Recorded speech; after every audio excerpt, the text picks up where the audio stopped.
Hello everyone, আসসালামু আলাইকুম। সবাইকে স্বাগত জানাচ্ছি ভুবনস মম চ্যানেলের নতুন একটি ভিডিওতে। আশা করি আজকের ভিডিওটি আপনাদের সবার ভালো লাগবে। ছেলের জন্য সকালবেলা নাস্তা রেডি করলাম, রুটি আর একটু সেমাই রান্না করে দিছি অল্প করেই, পাকিস্তানি যে চিকন সেমাইটা আছে সেই সেমাইটা। তো ছেলে একাই নাস্তা করবে, আমি রোজা রাখছি। তো ছেলের তো স্কুল বন্ধ, আজকে সকালবেলা প্রাইভেটও নাই, যার জন্য এখন কিন্তু প্রায় 7:30টার মতো বাজে। তো একটু দেরি করেই উঠছে, এখন নাস্তা করে নিতেছে। স্কুল বন্ধ থাকলে তো দেখা যায় এমনিতেই বাচ্চারা একটু অলসতা করে দেরি করে ওঠে, আর সকালবেলা যদি প্রাইভেট থাকে তাহলে আবার উঠতে হয়, কিন্তু আজকে সকালবেলা প্রাইভেটও ছিল না, স্কুলও নাই, যার জন্য একটু দেরি করেই উঠছে। এখানে আমি জিরা ভেজে নিলাম, জিরাটা ঠান্ডা হলে এরপরে ব্লেন্ড করে নিব। সামনে তো কোরবানির ঈদ, আর এই কোরবানির ঈদকে ঘিরে কিন্তু বিভিন্ন ধরনের মশলা করার একটা প্যারা থাকেই। তো এবার আমার তেমন কোনো প্যারা নাই, কারণ আমার আগে থেকেই সব গুছানো আছে। আদা রসুন ব্লেন্ড করে রাখছি, এরপরে স্পেশাল যে মাংসের মশলাটা সেটাও করা আছে, গরম মশলাও করা আছে, শাক মশলা করা আছে, সবই করা আছে। তো এখন জিরাটা ছিল না, জিরাটা ব্লেন্ড করে নিলাম। আর বেরেস্তাটা করা বাকি আছে, তো বেরেস্তাটা করা হয় নাই এখনও, তো আজকে পর্যন্ত সময় পাই নাই। তো দেখি ঈদের আগে এর মধ্যে একদিন করে নিব বেরেস্তা। তো জিরাটা একটা কৌটাতে ভরে পরে রেখে দিলাম। দেখেন এই কতদিনের বৃষ্টিতে বারান্দার কি অবস্থা।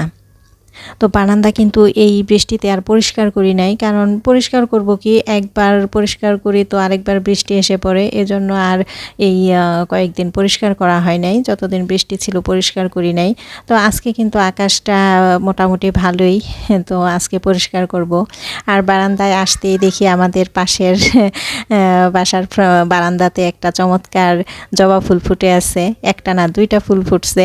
তো একটা ফুল দেখা যাচ্ছে না তো ভালো করে, আর এই ফুলটা দেখেন কত সুন্দর করে ফুটে আছে। আমি একটু ভিডিও করলাম আর আপনাদের সাথেও একটু শেয়ার করলাম। কিছুদিন পরই না দেখা যায় এই গাছটাতে একটা করে ফুল ফোটে, তো দুইটা ফুল কখনোই ফুটতে দেখি নাই, আজকেই ফার্স্ট দেখলাম দুইটা ফুল ফুটছে।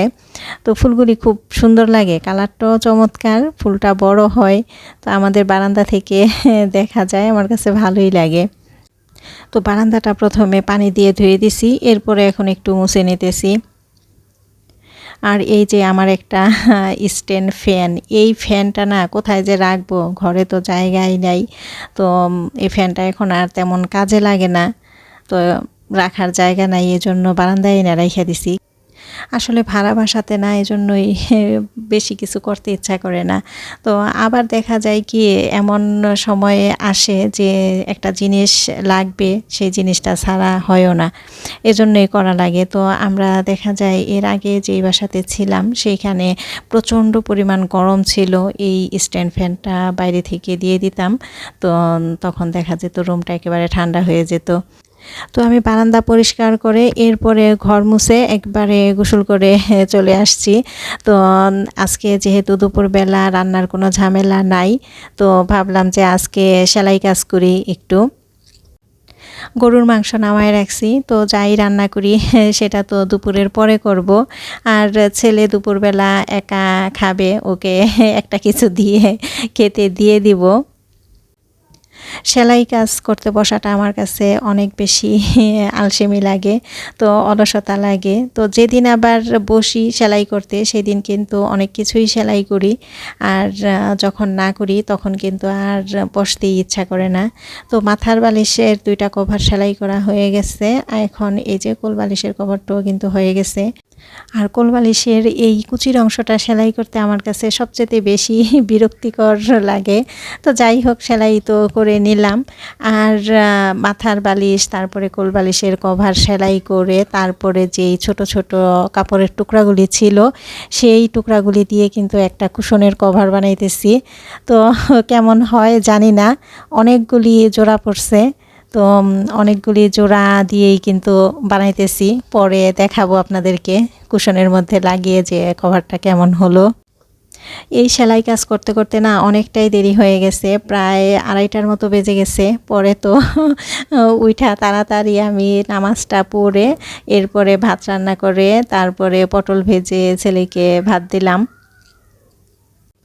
আসলে না ঘরে ডিমও ছিল না যে একটা ডিম ভেজে দিব, তো ঝটপট করে দেওয়ার মতো আর কোনো কিছুই ছিল না, শুধু পটলই ছিল, তো এজন্য পটলই ভেজে দিলাম। তো যাই হোক, ও আবার পটল ভাজা দিয়ে খেতে ভালোই পছন্দ করে। তো পটল ভাজা, বেগুন ভাজা, তারপরে মিষ্টি কুমড়া ভাজা, এই টাইপের খাবারগুলি আমার ছেলে পছন্দ করেই খায়। তো এখন চলে আসলাম বিকালবেলা, প্রায় 4টার মতো বাজে এখন। ফ্রিজে এই এক বক্স গরুর মাংস ছিল, তো ভাবলাম যে কিছুদিন পরেই তো কোরবানি দেওয়া হবে, কোরবানির মাংস ঘরে আসবে, তো এই মাংসটা দিয়ে আজকে বিরিয়ানি পাক করে ফেলি। এইখানে যে বেরেস্তাটা দিলাম, এই বেরেস্তাটা আগেই ঘরে করা ছিল অল্প একটু, সেইটুকুই দিয়ে দিলাম। তো ঈদের জন্য বেরেস্তা কিন্তু এখনও করি নাই, করব। তো সব মশলা দিয়ে এখানে মাংসটা আমি একটু ম্যারিনেট করে রাখলাম। এখানে কয়েক পিস মাংস ব্লেন্ড করে নিয়েছি, কয়েকটা কাবাব বানাবো এই জন্য। তো এখানে মরিচের গুঁড়া, ধনিয়ার গুঁড়া, জিরার গুঁড়া, আদা রসুন বাটা, তারপরে পেঁয়াজ কুচি, কাঁচামরিচ কুচি, গোলমরিচ, টমেটো সস, লবণ আর দিলাম ব্রেড ক্রাম। তো সব কিছু এখন একসাথে ভালোভাবে মেখে নিতেছি। আর এখন দিব ধনেপাতা, পুদিনা পাতা দিলেও ভালো লাগে, তো পুদিনা পাতা ছিল না, এজন্য ধনেপাতাই দিলাম। আর দিলাম লেবুর রস। তো এখন আস্তে আস্তে হাতে একটু তেল মেখে এরপরে কাবাবগুলি বানিয়ে নিব। এই কাবাবটা খেতে অনেক মজা, আর বানানোটাও কিন্তু একেবারেই সহজ, অল্প কিছু মশলা দিয়েই কিন্তু বানানো যায়।